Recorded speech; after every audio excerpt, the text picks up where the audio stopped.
அனைவருக்கும் வணக்கம். நான் உங்கள் ஜோதிடர் சி தியாகு. இன்னைக்கு நம்ம எந்த விஷயத்தை பற்றி பார்க்க போகிறோம் அப்படின்னா, இந்தந்த கிரகம் இந்தந்த பதவியில் இருக்குது, இந்தந்த கிரகம் நம்மளுடைய உடலில் இந்தந்த பகுதியில் இயங்குது அப்படிங்கிறத இன்னைக்கு நம்ம பார்க்க போகிறோம். சூரிய பகவான் அப்படிங்கிறத நம்ம எடுத்துக்கிட்டோம் அப்படின்னா தந்தை குறிக்கும். அதே மாதிரி நம்ம உடம்புல இருக்க முக்கியமான பகுதி எது அப்படின்னா கண். இந்த கண் வந்து சம்பந்தப்பட்ட விஷயங்களை பார்த்தீங்கன்னா சூரிய பகவான் குறிப்புங்க. அதுவே சந்திர பகவான் அப்படின்னா நம்மளுடைய அம்மாவை குறிக்கும். நம்மளுடைய மனசு சம்பந்தப்பட்ட மாதிரி பிரச்சனை, அதாவது மனசு பார்த்தீங்கன்னா ஒரு சில பேர்த்துக்கு உழட்டிகிட்டே இருக்கும், இன்னொரு சில பேர்த்துக்கு எவ்வளோதான் கஷ்டம் இருந்தாலும் ஃப்ரீயாக இருப்பாங்க. அதே மாதிரி இன்னொரு சில பேர் பார்த்தீங்கன்னா காசு பணமே இருந்துட்டு இருக்கு, இருந்தாலும் கூட நம்ம மேலே பார்த்தீங்கன்னா கவலைப்பட்டுக்கிட்டே பார்த்தீங்கன்னா இருப்பாங்க.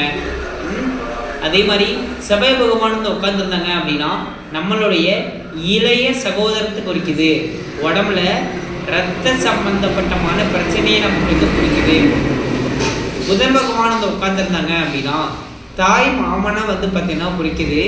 உடம்புல தோல், முடி, மூளை சம்பந்தப்பட்டமான விஷயங்களுக்கு எல்லாம் பாதிப்பு அடைஞ்சிச்சு அப்படின்னா புதன் பகவான் ஒன்று நீசமாக இருக்கணும், இல்லாட்டி பகையாக இருக்கணும், இல்லாட்டி அஸ்தங்கமாக இருக்கணும். இப்போ நான் சொன்ன விஷயங்கள் எல்லாமே நம்ம பின்னாடி. அடுத்ததாக குரு பகவான் அப்படிங்கிறது பார்த்திங்க அப்படின்னா நம்மளுடைய குழந்தைய பார்த்தீங்கன்னா குறிப்போம். உடம்புல அடிவயிறு சம்பந்தப்பட்ட மாதிரி பிரச்சனையை கொடுக்கறது மெயினாக குரு பகவான் தாங்க. சுக்கிர பகவான் உட்காந்து இருக்கு அப்படின்னா நம்மளுடைய மனைவி ஸ்தானத்தை பார்த்தீங்கன்னா குறிக்குங்க. அதே போல் நம்ம உடம்புல மர்ம உறுப்பு சம்பந்தப்பட்டமான பிரச்சனையும் சுக்கிர பகவான் தான் பார்த்தீங்கன்னா கொடுப்பாங்க. சனி பகவான் உட்கார்ந்து இருந்துச்சு அப்படின்னா நம்மளுடைய மூத்த சகோதரத்தை பார்த்தீங்கன்னா குறிக்கும். உடம்புல எலும்பு சம்பந்தப்பட்டமான பிரச்சனை, சின்ன எலும்பாக இருக்கட்டும், இல்லை பெரிய எலும்பாக இருக்கட்டும், இல்லை ரொம்ப லென்த்தாக இருக்கக்கூடிய எலும்பாக வேணா இருக்கட்டுங்க. இப்போது ராகு பகவான் பார்த்தீங்க அப்படின்னா நம்மளுடைய அப்பாவுடைய அம்மா அப்பா. கேது பகவான் இருந்துச்சு அப்படின்னா நம்மளுடைய அம்மாவுடைய அம்மா அப்பா தாங்க. இப்போது நம்ம பார்த்தீங்க அப்படின்னா கிரகங்களுடைய உறவு முறையை நம்ம பார்த்தீங்கன்னா பார்க்கலாங்க. ஒரு ஜாதகத்தில் ஆணுடைய ஜாதகம் என்றால் குரு பகவான் ரொம்ப ரொம்ப ரொம்ப ஸ்ட்ராங்காக இருக்கணும். பெண்ணுடைய ஜாதகம் என்றால் பார்த்தீங்கன்னா சுக்கிர பகவான் ரொம்ப ரொம்ப ரொம்ப ஸ்ட்ராங்காக பார்த்தீங்கன்னா இருக்கணும். அந்த ஜாதகத்தில் சூரிய பகவான் அப்படின்னா அப்பா எப்படி இருப்பார், அப்பா எந்த மாதிரி ஒரு பொசிஷனில் இருப்பார் அப்படிங்கிறத நம்ம இந்த சூரிய பகவான் நிற்கக்கூடிய நிலைமையை வச்சு பார்த்துக்கலாம். சந்திர பகவான் அப்படிங்கிறது பார்த்தீங்கன்னா அம்மா எந்த அளவுக்கு குடும்பத்துக்கு சப்போர்ட் பண்ணுவாங்க, எந்த அளவுக்கு தொழிலுக்கும் சப்போர்ட் பண்ணுவாங்க அப்படிங்கிறத நம்ம சந்திர பகவான் இருக்கக்கூடிய இடத்த வச்சு நம்ம பார்த்துக்கலாம். இப்போது தொழில்காரகன் அப்படிங்கிற நம்ம எடுத்துக்கிட்டோம் அப்படின்னா முக்கியமாக சனி பகவான் தான் பார்த்தீங்கன்னா தொழில்காரகன் தான் பார்த்தீங்கன்னா அமைகிறாங்க. கல்விக்காரகன் ஆரம்ப கல்வியாக இருக்கட்டும், உயர்நிலை கல்வியாக இருக்கட்டும், இல்லை பிஹெச்டி பண்ணக்கூடிய லெவலாக பார்த்தீங்கன்னா இருக்கட்டும், அந்த மாதிரிலாம் இருந்துச்சு அப்படின்னா புதன் பகவானை மட்டும் எடுத்துக்க சொல்லுங்கள். அதே போல் நம்மளுடைய மாமியாருக்கும் சந்திர பகவான் தாங்க. மாமனாருக்கு மட்டும்தான் புதன் பகவான்னு பார்த்தீங்கன்னா சொல்கிறாங்க. இப்போது வீடு, வண்டி, வாகனம், நிலம் சம்பந்தப்பட்ட மாதிரி விஷயங்கள் எல்லாமே நமக்கு சுக்கிர பகவான் தான் பார்த்தீங்கன்னா குறிக்கும். சரிங்களா? இப்போது தனித்தனியாக பார்த்தோம் இல்லையா? இப்போது இணைப்பு கிரகங்கள், கூட்டு கிரகங்கள் இருந்துச்சு அப்படின்னா என்னென்ன மாதிரி பலன் எடுக்கிறதுன்னு சொல்லிட்டு சும்மா சிம்பிளாக ஒரு 4-5 பார்த்தீங்கன்னா பார்க்கலாம். சூரிய பகவானும் சுக்கிர பகவானும் சேர்ந்துருந்தாங்க. நான் ஒரு ஜாதகத்தில் அவங்க அப்பா இருக்கிறதுலையே அந்த குடும்பத்தில் எல்லாத்த விட பார்த்தீங்கன்னா ரொம்ப ரொம்ப ரொம்ப அறிவாளித்தனமாக, புத்திசாலித்தனமாக, அழகாகவும் பார்த்தீங்கன்னா இருப்பாங்க. அதே போல் சந்திர பகவான் அப்படிங்கிற பகவான் உட்கார்ந்துருந்து அந்த சந்திரன் கூட புதன் பகவானும் உட்கார்ந்துருந்துச்சு அப்படின்னா கண்டிப்பாக அவங்க அம்மா ஒரு விஷயம் சொன்னாங்க அப்படின்னா கண்டிப்பாக அது நடந்தே தீரும்.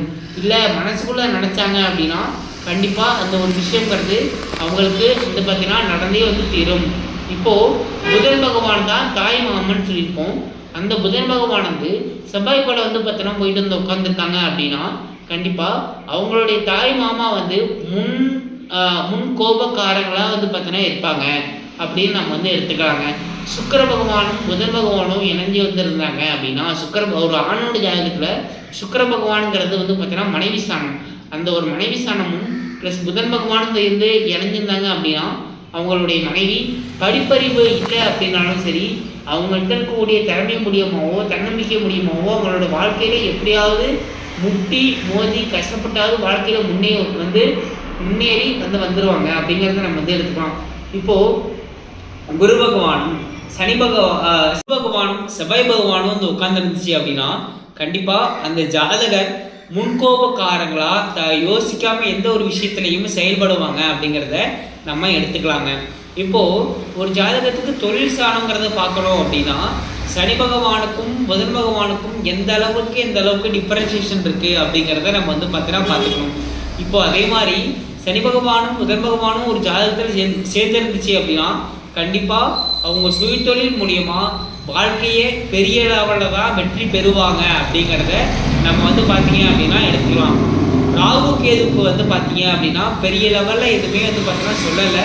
இருந்திருந்தாலும் அந்த ஒரு கிரகம் எங்கே இருக்கோ அங்கே கண்டிப்பாக பிரிவினையே கொடுக்கும். மனசெலவுலையும் சரி உடல் அளவுலையும் சரி, ஏண்டா இவங்க பார்த்தீங்கன்னா போய் மூஞ்ச முடிக்கிறோம் அப்படிங்கிற மாதிரி மன கஷ்டத்தை குடிக்கக்கூடிய கிரகம் பார்த்தீங்கன்னா ராகு கேது. இப்போது நம்ம சூரிய பகவானில் இருந்து 1ஆம் இடம் 5ஆம் இடம் 9ஆம் இடம் திரிகோண ஸ்தானத்தில் ராகு பகவான் உட்கார்ந்துருந்தாங்க அப்படின்னா கண்டிப்பாக அவங்க அம்மாவுக்கு பிரச்சனையை பார்த்தீங்கன்னா கொடுக்கும் அப்படி. இப்போது அதே போல் ஒரு ஜாதகத்தில் சூரிய பகவானில் இருந்து 1ஆம் இடம் 5ஆம் இடம் 9ஆம் இடம் ஆகிய திரிகோண ஸ்தானத்தில் கேது பகவான் உட்கார்ந்துருந்தாங்க அப்படின்னா கண்டிப்பாக அவங்க அப்பாவுக்கு உடல் ரீதியாக ஏதாவது ஒரு பிரச்சனை இருந்துகிட்டே தாங்க பார்த்தீங்கன்னா இருக்கும். இப்போது இவ்வளோ நேரம் நம்ம கிரகத்தை பார்த்தோம். இதுக்கப்புறம் லக்னம்னா என்ன, லக்னாதிபதி எந்த இடத்துல உட்காந்துருந்தா எப்படியெல்லாம் நம்ம பலன் எடுக்கிறது அப்படிங்கிறத கொஞ்சம் சிம்பிளாக மட்டும் பார்க்கலாம். ரொம்ப டீப்பாலாம் நம்ம அடுத்தடுத்த வீடியோவில் பார்த்தீங்கன்னா போட்டு நான் உங்களுக்கு சொல்லித்தரேன். ஃபஸ்ட்டு லக்னாதிபதி 1, 5, 9ஆம் வீட்டில் உட்கார்ந்துருந்தாலோ சரி, லக்னாதிபதி 1, 4, 7, 10வது வீட்டில் பார்த்தீங்கன்னா உட்கார்ந்துருந்தாலும் பார்த்தீங்கன்னா சரிங்க. அதே போல் லக்னாதிபதி 3, 6, 8, 12ஆம் இடத்துல போயிட்டு உட்காந்துருந்துச்சு அப்படின்னா அந்த ஜாதகர் வாழ்க்கையில் எவ்வளோதான் படிச்சிருந்தாலும் சரி, எத்தனை டிகிரி வாங்கியிருந்தாலும் சரி, ஏன் எவ்வளவோ தொழில் கற்று வச்சிருந்தாலும் சரி, ஒன்று கூட அவங்களுக்கு உருப்படியாக பார்த்தீங்கன்னா இருக்கவே இருக்காதுங்க. இப்போது லக்னாதிபதி பார்த்தீங்க அப்படின்னா 3ஆம் இடத்துல போயிட்டு உட்காந்துருந்துச்சு அப்படின்னா அவங்களுக்கு மனசெலவில் இருக்கக்கூடிய கஷ்டங்கள் இவ்வளவு தான் இருக்காது அப்படிங்கிறத நம்ம பார்த்தீங்கன்னா எடுத்துக்கலாம். அதே போல் லக்னாதிபதி 6வது வீட்டில் உட்காந்துருந்துச்சு அப்படின்னா 5ஆம் இடத்துக்கு 2ஆம் இடமாக வருவதால், இது உங்களுக்கு புரியாது இருந்தாலும் கேளுங்க. 5ஆம் இடத்துக்கு 2ஆம் இடமாக வருவதனால 5ஆம் இடம்ங்கிறது குழந்தைகள், 2ஆம் இடம்ங்கிறது ஆரம்ப கல்வி ஸ்தானம். அந்த குழந்தைகளுக்கு இருக்கக்கூடிய குடும்ப ஸ்தானம் மூலியமாக பிரச்சனை வீட்டில் பார்த்தீங்கன்னா கண்டிப்பாக வரும். அப்போது லக்னாதிபதி பார்த்தீங்கன்னா தனக்கு 8வது வீட்டில் போய் மறையிறாங்கன்னு வச்சுங்களேன், அந்த ஜாதகருக்கு ஒன்று கிடக்கு 6 மாதத்துக்கு 3 மாதத்துக்கு 1 மாதத்துக்கு ஒரு தடவை விபத்து கண்ணில் காட்டிக்கிட்டு தான் இருக்கும். அவருக்கே கொடுத்துட்டு தான் நம்ம இருக்கணுங்கிறத நம்ம சொல்லிடலாம்.